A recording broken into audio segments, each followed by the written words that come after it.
Hello and welcome back. Let me ask you a question. Do you understand YouTube videos, podcasts, and movies in English, but when it's time to speak, you suddenly don't know what to say? If your answer is yes, then this lesson is for you. Many English learners face the same problem. They spend hundreds of hours listening to English. They watch videos, follow podcasts, and understand more and more every day. However, when they try to speak, they freeze. Why does this happen? And more importantly, how can you fix it? Today, we're going to talk about exactly that. So sit back, relax, and listen carefully. You may discover that the problem is not what you think. First, let's understand something important. Listening and speaking are two different skills. Imagine a professional football player. Watching football and playing football are not the same thing. You can watch hundreds of matches and understand the game perfectly. But if you never practice playing, your skills on the field will remain limited. Language works in a very similar way. Many learners spend most of their time receiving English. They listen, read, watch, and study. But they spend very little time producing English. Speaking is a production skill. Your brain needs practice creating sentences, not just understanding them. Let's look at a simple example. Imagine someone asks you, "What did you do yesterday?" When you hear the question, you understand it immediately. But when you need to answer, your brain suddenly starts searching for words, grammar, and sentence structures. This process takes time. The good news is that this is completely normal. Every fluent English speaker experienced this stage at some point. The difference is that they continued practicing. Now here's another important idea. Many learners are afraid of making mistakes. They want every sentence to be perfect. They want perfect grammar, perfect pronunciation, perfect vocabulary.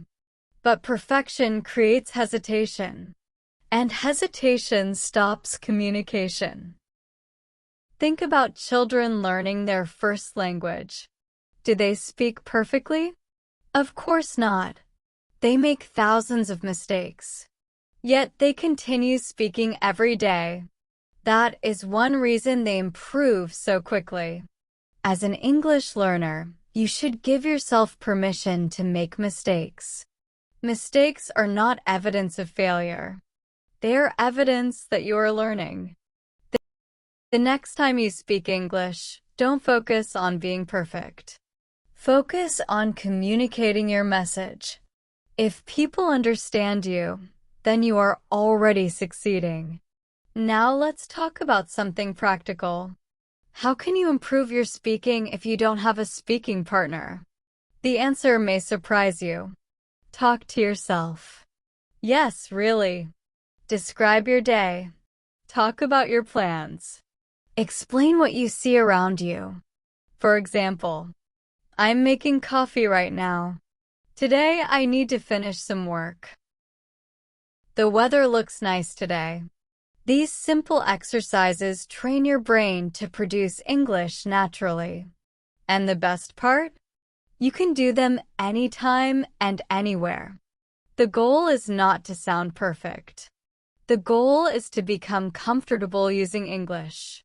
The more often you use English, the more natural it becomes. Remember this. Understanding English is a great achievement. It means your listening skills are growing.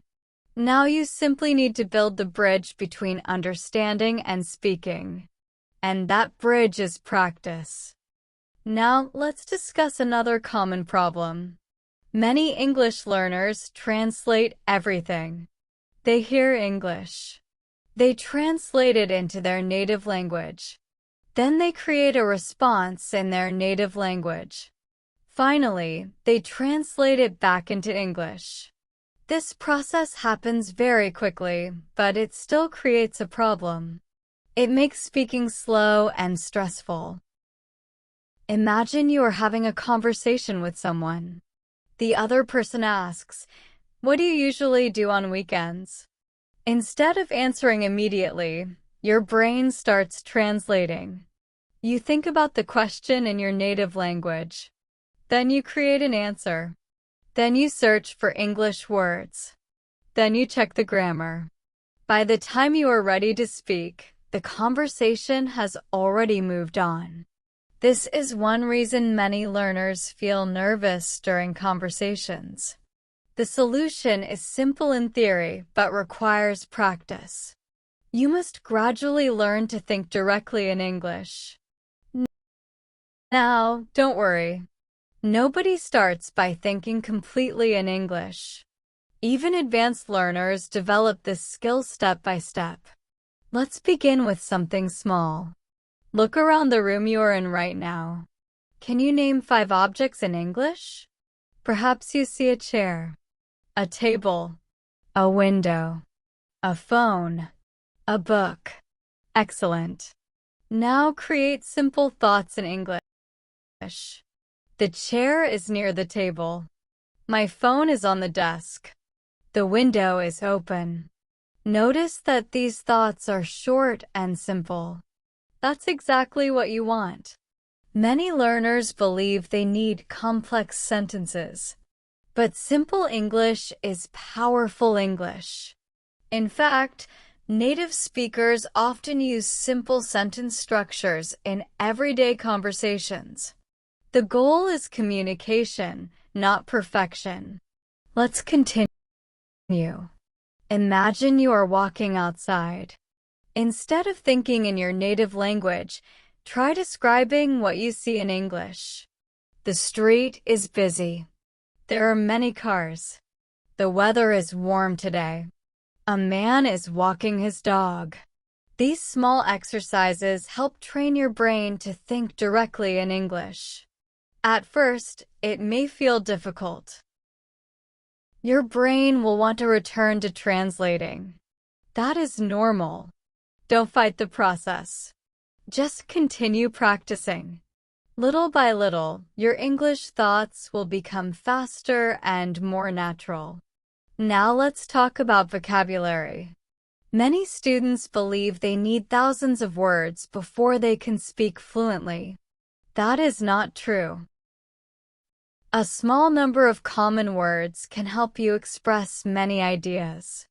For example, consider the word get.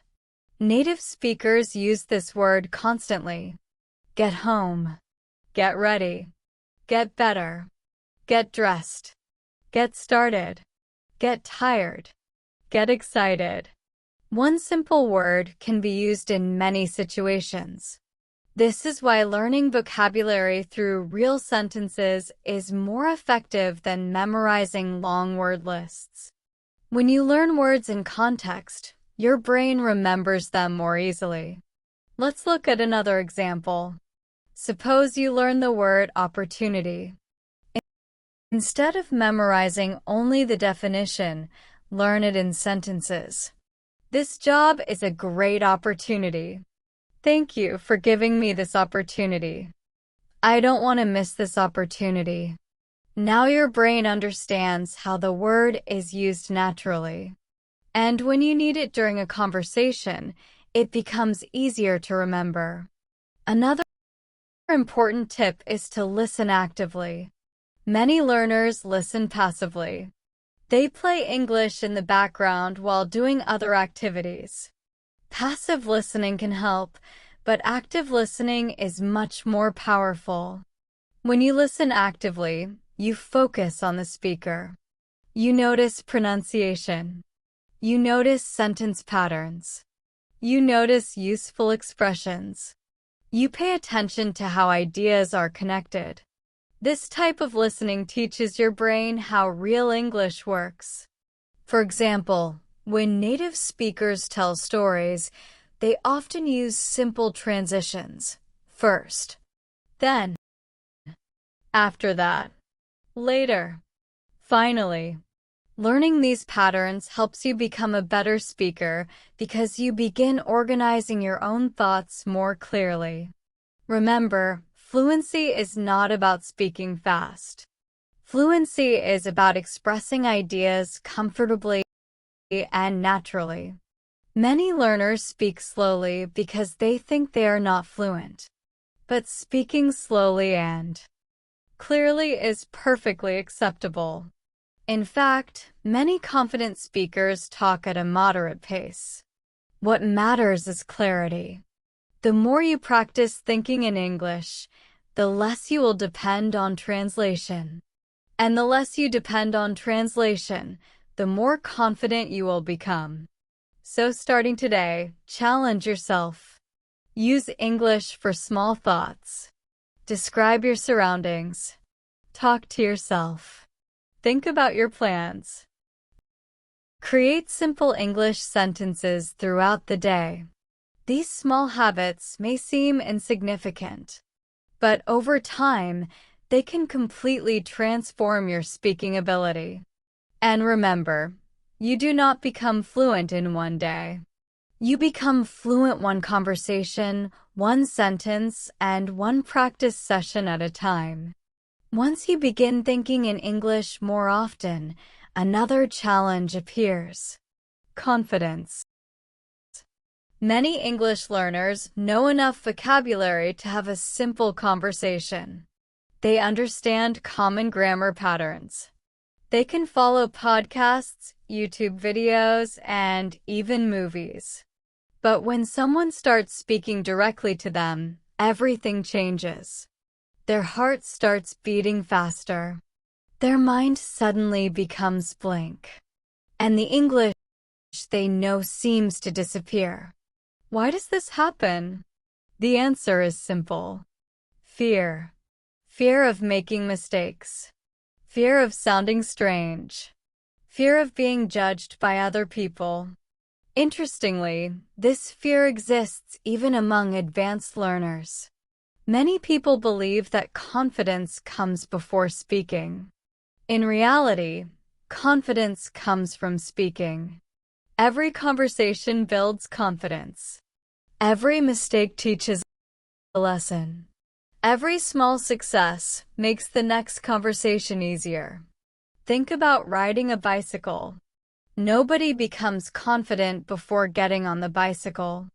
Confidence develops after practice. Language learning works exactly the same way. The first conversation feels difficult. The second conversation feels slightly easier. The 10th conversation feels natural. And eventually, speaking becomes a normal part of your life. This is why avoiding conversations slows down progress. The more you avoid speaking, the more frightening it becomes. The more you practice speaking, the easier it becomes. One useful technique is called the 2-minute speaking challenge. Choose any topic. For example, your daily routine, your favorite movie, your last vacation, your plans for the future. Then speak about that topic for 2 full minutes. Don't stop. Don't worry about mistakes. Don't worry about grammar. Simply continue speaking. At first, 2 minutes may feel very long. But after a few days, you will notice something interesting. Your brain will start finding words more quickly. Your sentences will become smoother. And your confidence will begin growing naturally. Another reason many learners improve slowly is that English exists only during study time. They open a book for 30 minutes. They watch one lesson. Then English disappears from their lives until the next study session. This approach can work, but it is often very slow. The most successful learners do something different. They create an English environment around themselves. Now, this does not mean moving to an English-speaking country. It means bringing English into your daily life. For example, you can change your phone language to English. You can follow English-speaking content creators. You can listen to podcasts while walking, exercising, or driving. You can read short articles before going to sleep. These small activities increase your daily exposure to English. And exposure matters. Think about how children learn their first language. They don't study grammar books for hours every day. Instead, they hear the language constantly, day after day, month after month, year after year. Their brains become familiar with patterns, sounds, and expressions. As an English learner, you can create a similar experience. The more English you hear, the more natural it becomes. Eventually, common phrases begin to feel automatic. You stop translating. You stop analyzing every sentence. You simply understand. This is one of the biggest turning points in language learning. Many learners also spend too much time learning individual words. They create long vocabulary lists. They memorize definitions. And then they become frustrated when they cannot use those words naturally. The problem is not vocabulary. The problem is context. Words are easier to remember when they are connected to real situations. For example, instead of learning the word decision alone, learn it inside sentences. I need to make a decision. That was a difficult decision. She made the right decision. Now your brain learns not only the word, but also how it is used.